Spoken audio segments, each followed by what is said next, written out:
So today we're going to talk about how to create functional jewelry. What you need to know first is we are going to have to use jump rings and some sort of finding in order to create either earrings or a pendant for this first piece. So what I want you to realize is there's several different types of earring wires that you can actually make earrings out of. There are also post earring backs, but that's probably not what you're going to want to use for the enameling piece. So this part right here on all of these is where you would actually connect your enameled piece. In order to do that, you'll have to use a jump ring. These are examples of jump rings, all these different kinds and colors that we have here. So the jump rings are actually what you're going to be using to connect your piece together. And you can see a bunch of them are connected here. So I'm going to actually have to use my pliers or my fingers to pull just one off. I'm actually going to need two, because if I'm doing a set of earrings, I'm going to need two pieces. If you're doing a pendant, obviously you'd only need one. So I just pulled two off just so that I had one for an earring if I needed it. I wanted you to see that there's different size jump rings. This larger jump ring is probably good for a pendant. You might even be able to get away with using the smaller ones for the pendants, but you're probably going to want a smaller jump ring to connect whatever you're making to an earring, just because these larger ones might look kind of funny hanging from the earring. So when you put a jump ring together, I'm actually going to use the larger ones here to demonstrate for you. And when you put a jump ring together, what I want you to notice is that they're actually apart, and they're apart across from each other. In order to open my jump ring, what I want to do is I want to actually twist the jump ring so that it ends up like that. I don't actually want to pull the jump ring apart the opposite direction. So here are some examples of jump rings. I actually just put this piece of wire together to show you what not to do with a jump ring. So if you actually have your jump ring, you do not want to take with your pliers and pull it apart this direction. And the reason you don't want to pull it apart that direction is it wrecks the structural integrity. If you try to put that back together, it's probably not going to hold your pendant on very well, and you're maybe going to lose your pendant and be upset. And it's literally because you actually pulled that tension that was on the piece of wire away. So what you'll notice about this other jump ring is the other jump ring is actually sort of like a spring. It's like actually bent a different direction. So if I take my pliers, and notice how I have two pliers as I'm doing this, I actually have to shut it by putting it together. So when you open your jump rings, you actually want to go this direction with your pliers. So one pliers is going to be on one side, the other pliers is going to be on the other side. And what you're going to do is you're going to actually twist it in that direction. You do not actually want to open the jump ring this direction. If you open it like this, you're wrecking the structural integrity of that circle. So you want to keep the tension here so that it actually is strong enough for your pendant. So here you can see I have my pendant. What I'm going to need to do is I'm going to need to take the larger jump ring with the pliers, and I'm actually going to put it through the top of my pendant, and I'm going to have to maneuver it around so that it's hanging through. Then what I want to do is I actually want to take my other set of pliers and I want to bend those two ends together. Oops, and I just dropped it. So once I get my pendant through, what I'm going to do is grab the other side at the same time, and then I'm going to actually close this jump ring by pulling the pliers together. So I'm going and twisting in order to get those two ends to line up. So what I did is I'm trying to line up these two ends way over here.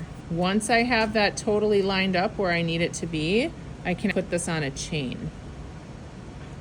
And it does take a little bit of effort and concentration to get that to where you want it to go. So I selected this type of chain for this particular pendant. You can see the chain's not actually long enough. I'm just using this to demonstrate.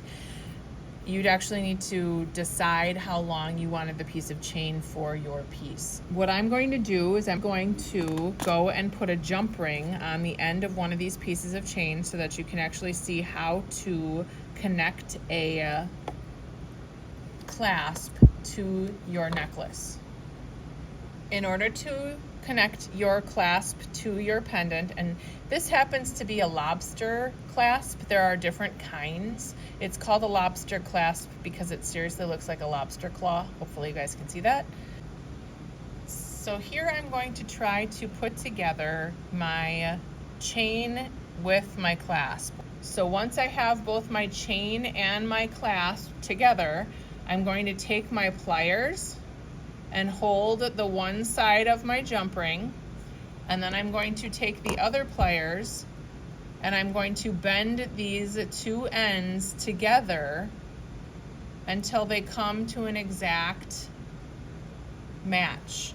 So if I turn this another direction in space, what you should see is that they're totally flush with each other. Flush means that they're totally together with no separation, and they're not overlapped either.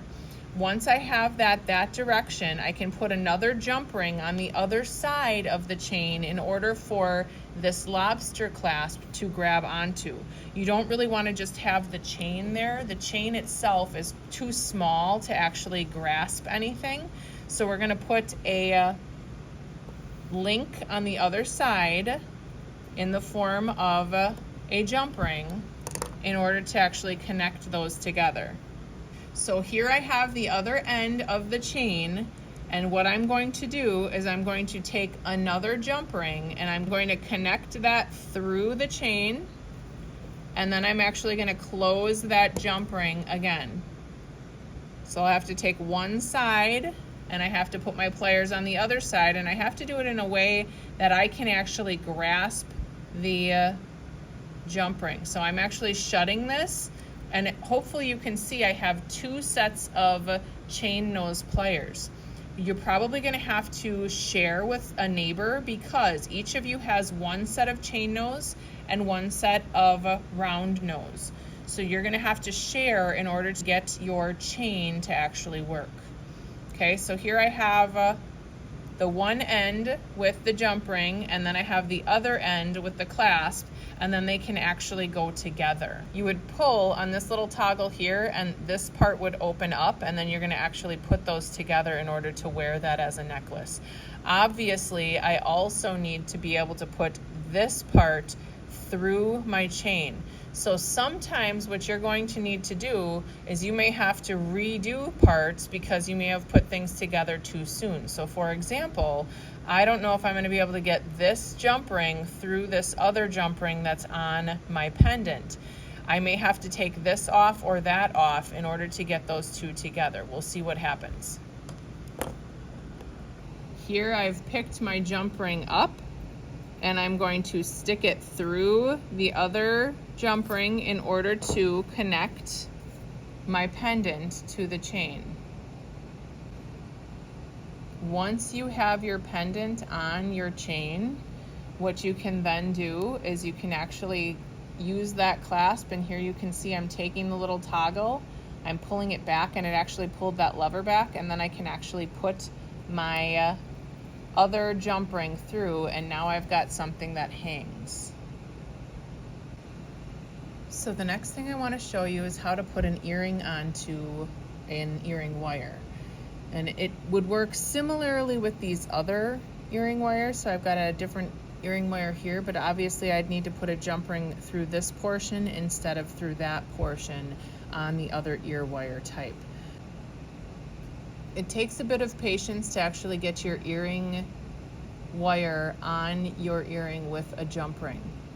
So what you're going to need to do is take your earring with your hole in it. You're going to have to put a jump ring through it, which I'm going to try to do with my fingers here. So I'm going to connect these together. Once I have the jump ring through my earring, I'm going to carefully attempt to put it onto that earring wire. You have to be very careful. The jump rings are small and they do come out, so just please remember to be careful with this. When I have my jump ring in my pliers, I'm going to slip the earring back on, and I'm going to very carefully close the jump ring with the 2 sets of pliers in order to create my earring. So here I'm just closing those together, making sure that they stay together, and then I can show you I have my earring together. So the whole point in doing that is to actually be able to put that earring through your ear and wear it. Or to put your pendant around your neck and wear it. Whee!